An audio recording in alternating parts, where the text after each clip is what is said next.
প্রথম আসলো, ঘোড় দৌড় প্রতিযোগিতা দেখার জন্য কালিয়ার উদ্দেশ্যে যাত্রা করলো, সেই মানুষটাকে আমরা বাঁচাতে পারলাম না, তাকে হাতুড়ি পিটা করা হলো হাতুড়ি বাহিনী দ্বারা।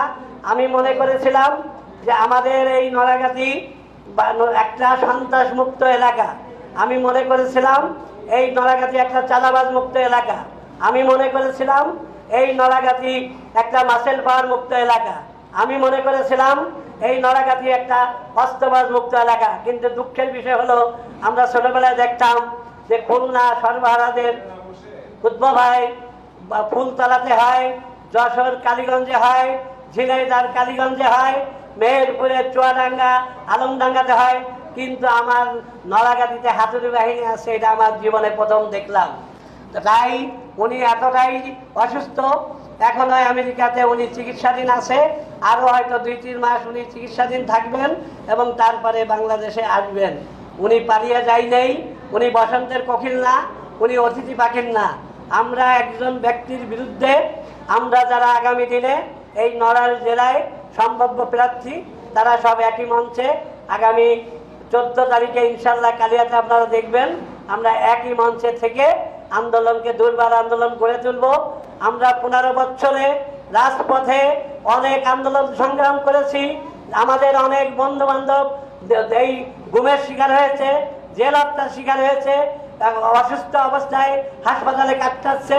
15 বছর যাদের দ্বারা নির্যাতিত হয়ে আমরা বিএনপি জাতীয়তাবাদী দল এতটা ক্ষতিগ্রস্ত হলো, কিন্তু আজকে এসে কি দেখি, 5ই আগস্টের পরে আমার যে বিএনপির লোক, বিএনপির কর্মী, বিএনপির নেতা যারা 15 বছর বাড়ি ঘরে থাকতে পারে নাই, আজকে দুঃখের বিষয়, অত্যন্ত পরিতাপের বিষয়, আজকে দেখতে হচ্ছে যে এই 5ই আগস্টের পরে আমার বিএনপির কর্মীরা আবার বাড়িঘর ছাড়া হয়ে গেল। তাহলে 15 বছরও বাড়িতে থাকতে পারলো না, 5ই আগস্টের পরও বাড়িতে থাকতে পারলো না।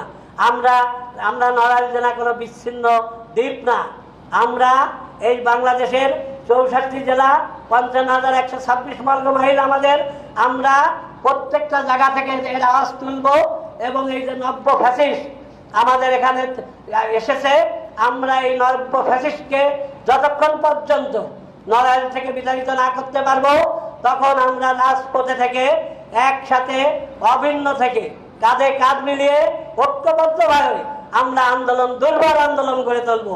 সম্রাট ভাইকে বহনকারী যে গাড়ি দুমড়ে মুচড়ে ফেলা হয়েছে এবং একটা মোটরসাইকেলকে আগুন দিয়ে ভস্মীভূত করা হয়েছে, এগুলো সবই আপনাদের কাছে দৃশ্যমান।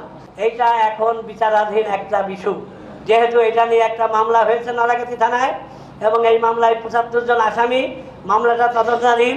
বিভিন্ন group, DGFI, NSI, SB, DB সহ সমস্ত গোয়েন্দা সংস্থা তদন্ত করছে।